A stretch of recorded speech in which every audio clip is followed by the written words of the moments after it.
মাননীয় প্রধানমন্ত্রীকে হত্যার জন্য ডক্টর ইউনূস এবং তার দূষররা যে চেষ্টা করেছিল, মহান আল্লাহ তাআলার ইচ্ছায় উনি প্রাণে বেঁচে আছেন। ইনশাআল্লাহ তিনি অচিরেই আমাদের প্রাণের বাংলাদেশ, প্রাণের মাতৃভূমি বাংলাদেশে নির্যাতন নিপীড়ন করে হত্যার রাজনীতি করে কেউ ক্ষমতায় টিকে থাকতে পারে না। ইনশাআল্লাহ আমরা বিশ্বাস করি আওয়ামী লীগ ঘুরে দাঁড়াবে এবং আওয়ামী লীগের লক্ষ লক্ষ কোটি কোটি কর্মী এখনো বেঁচে আছে এবং বেঁচে আছেন জাতির পিতার সুযোগ্য কন্যা আমাদের প্রাণপ্রিয় নেত্রী রাষ্ট্রনায়ক শেখ হাসিনা, বেঁচে আছেন বঙ্গবন্ধুর কন্যা, কনিষ্ঠ কন্যা শেখ রেহানা, যিনি রাজনীতি করেন না, তার বিরুদ্ধে মিথ্যা মামলা দিয়েছে বাংলাদেশের বিভিন্ন অঞ্চলে, এবং বঙ্গবন্ধু পরিবারের অন্যান্য সদস্য তারাও বেঁচে আছেন। তাদেরকে ভাবতে হবে, তাকে চিন্তা করতে হবে। এই দেশ থাকবে, এই বাংলাদেশের মানুষ থাকবে, এই বাংলাদেশের বিবেকবান মানুষ থাকবে, বুদ্ধিজীবী সুশীল সমাজ।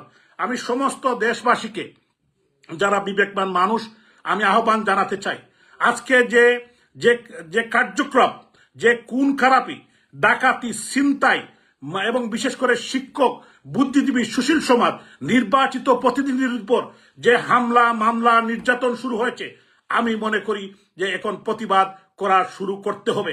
আমরা এই দেশের মানুষ অতীতে কোনোদিন এটা মেনে নেয় নাই। আজকে এরকম কোনো অতীত ইতিহাসে, বাংলাদেশের 50 বছরের ইতিহাসে এরকম নির্যাতন নিপীড়ন আমরা পৃথিবীর কোনো মানুষ এটা দেখে নাই, কোন সভ্য মানুষ। ডক্টর ইউনূস উনাকে ন্যায়বান নীতিবান মানুষ মনে করেন। উনার চোখে কি লাগে না? উনার সামনে বোনের সম্ভ্রমহরণ, মাকে টেনে খুন করছে, নির্যাতন করছে, রেপ করছে, ডাকাতি করছে, মানুষ হত্যা করছে, মানুষকে জ্বালিয়ে মারছে। অনেক গড় থেকে 24টা 20টা 10টা লাশ, 5000 পুলিশকে হত্যা করেছে এবং আওয়ামী লীগের হাজার হাজার নেতাকর্মীকে হত্যা করেছে। এই নির্যাতনের বিচার বাংলাদেশে একদিন হবে ইনশাআল্লাহ, ইনশাআল্লাহ, ইনশাআল্লাহ।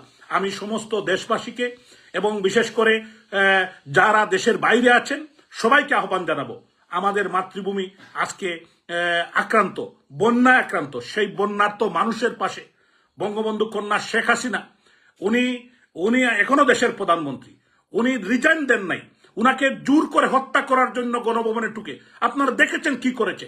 আজকে এর প্রতিবাদ করতে হবে, এই জোরালো প্রতিবাদ করতে হবে এবং এদের বিরুদ্ধে সোচ্চার হতে হবে। আমরা যখন মরবই তখন আমরা এই মরার প্রতিবাদ করেই মরবো।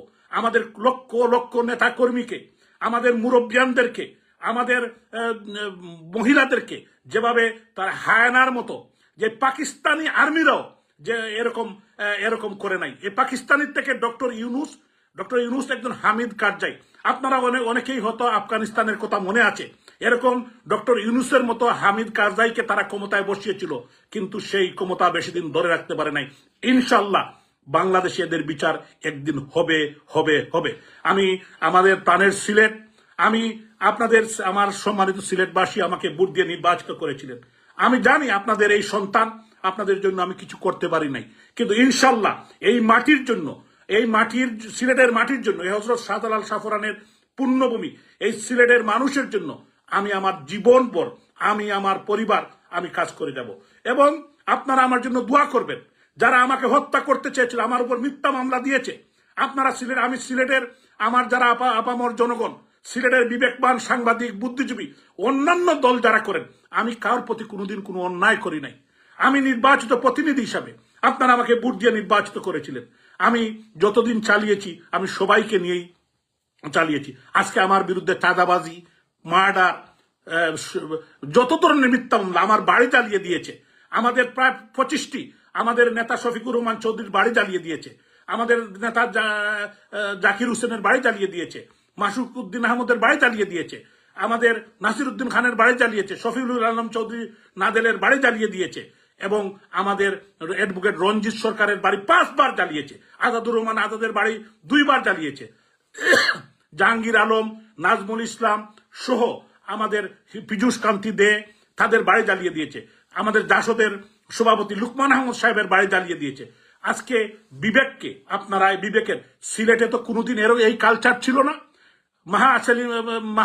একটি শাড়িঘরকে লুটপাট করেছে, কোটি কোটি টাকার জিনিস দিয়েছে। এটা কারা করেছে? আমি সিলেটের বিবেকবান মানুষের কাছে আজকে প্রায় 3000 দোকান লুট করা হয়েছে, আরো অসংখ্য বাড়ি জ্বালিয়ে, আফতাব হোসেন খান আমাদের স্বেচ্ছাসেবক লীগের প্রেসিডেন্ট, তার বাড়িকে জ্বালিয়ে দেওয়া হয়েছে।